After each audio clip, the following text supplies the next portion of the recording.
Thank you, Mr. Chairman. Gentlemen, thank you for being here. Secretary Hegseth, safe to say that our weapons like SM-3s, Tomahawks, Patriot missiles have capabilities that are unmatched. That's why they cost a lot, take a long time to produce. Your budget requests $31.8 billion to expand production capacity for critical missile stockpiles. Is that correct? 31.8? I'm looking at $53 billion for munitions acceleration over 14 critical munitions, of which the ones you listed are a part. Okay, so 53. I believe more than that. Yes, sir. More than 20 billion more. So we've been working together to grow the industrial base because we're all worried about how our stockpiles would hold up in a conflict against China. Since the start of this war, you've made it a point to highlight the number of strikes the U.S. military is carrying out, citing that more than 13,000 targets had been struck as of April 8th. On March 2nd, you said, and this is a quote, "This was a massive, overwhelming attack across all domains of warfare, striking more than 1,000 targets in the first 24 hours. On March 10th, you said, "Yet again, our most intense day of strikes inside of Iran." On April 6th, you said, and this is another quote, "The largest volume of strikes since day one of this operation." Your department has released video after video of things blowing up.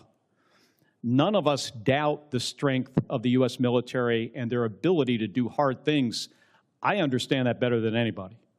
The questions we should be asking and answering are, what does this cost us and what does it achieve for the American people?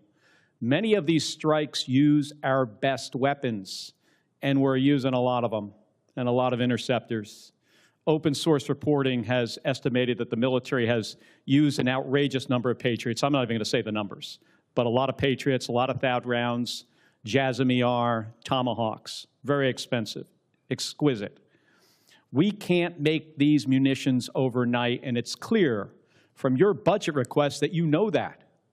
Can you tell us how many years specifically is it going to take to replace these systems? Senator, thank you for the question. I would defer to the comptroller on the amount because I think it's a lot higher than 53. If you look at long-range fires, JASSMs, LRASMs, Tomahawks, we're looking at $238 billion. Okay, we're looking at $40 billion for hypersonic. So I actually think it's closer to $330 billion in munitions. Okay, how many years to replenish? That's the question. I think that's exactly the right question, too, Senator, because the time frame we were existing under was unacceptable. Okay, well, and what this budget does, I mean, months and years, fast. Years. I mean, we're building new plants in real time. So just to replace what we have expended. I said months. And then you said years.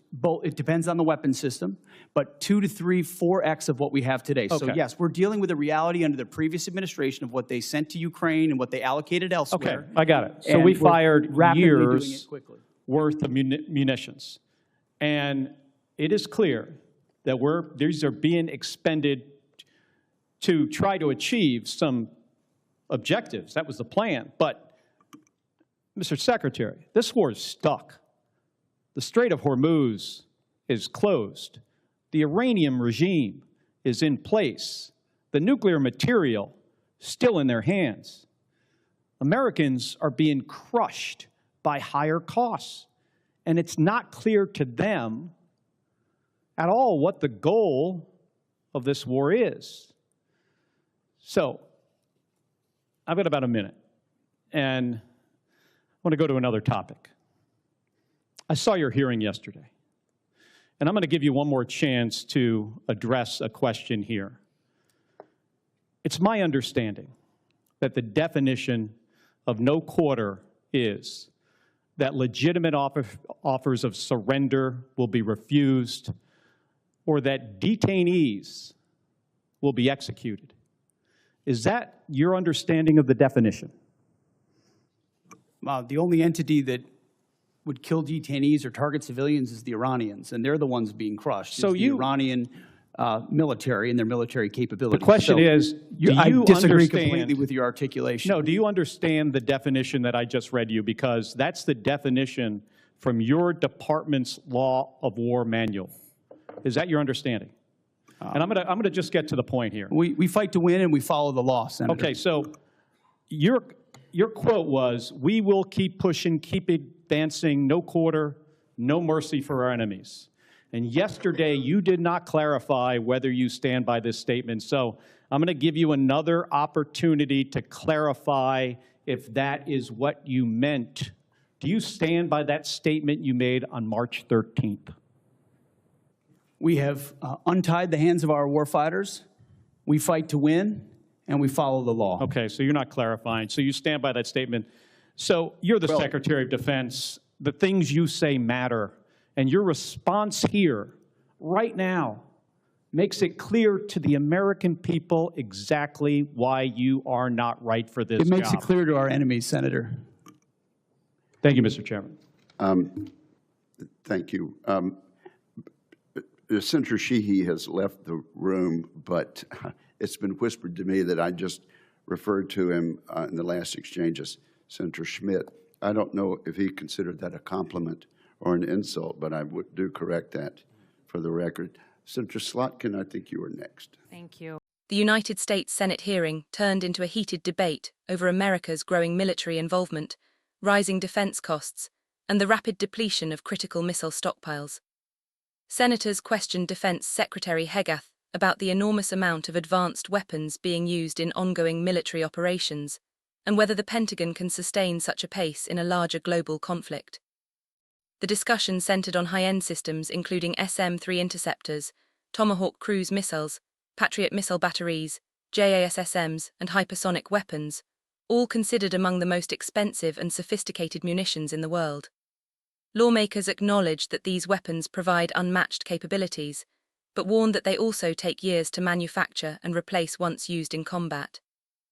During the hearing, senators highlighted the Pentagon's request for more than $53 billion dedicated to accelerating munitions production, while officials admitted the broader cost of expanding America's missile inventory could eventually exceed $330 billion. Senators expressed concern that thousands of strikes have already been carried out during the conflict, consuming a massive quantity of expensive missiles and interceptors at a pace the defense industry struggles to replace. Pentagon officials confirmed that over 13,000 targets had reportedly been struck as of April, with military leaders repeatedly describing the attacks as some of the largest and most intense operations conducted in recent years. Lawmakers argued that while nobody doubts the strength of the U.S. military, the American people deserve clear answers about the long-term cost of the war and what strategic objectives are actually being achieved. Questions were raised about whether the conflict has produced meaningful results, as major problems remain unresolved, including instability in the region, the closure of the Strait of Hormuz, continued uranium enrichment activities, and growing economic pressure on American families facing higher prices at home. Senators warned that the United States cannot simply rely on military power without considering the strain being placed on national resources and industrial production capabilities. Defense officials admitted that replenishing depleted stockpiles could take years depending on the specific weapon system, though new factories and production lines are now being developed to increase manufacturing speed. The hearing also focused on concerns about America's preparedness for a future conflict with China, with lawmakers questioning whether current stockpiles would survive a prolonged war in the Indo-Pacific region. Tensions escalated further when senators confronted Secretary Hegseth over controversial comments he made earlier in the conflict, including statements promising no quarter and no mercy for America's enemies. Lawmakers referenced the Pentagon's own Law of War manual, arguing that such language could be interpreted as refusing surrender or violating international military conduct standards. Despite repeated questioning, the Defense Secretary avoided directly clarifying the statement, instead insisting that U.S. forces fight aggressively while still following the law of war. Critics argued that his refusal to clearly explain the remarks raised serious concerns about leadership, accountability, and the message being sent to both allies and adversaries around the world. Senators concluded the hearing by emphasizing the need for greater transparency, stronger oversight, and a clearer explanation of America's goals as military spending and global tensions continue to rise.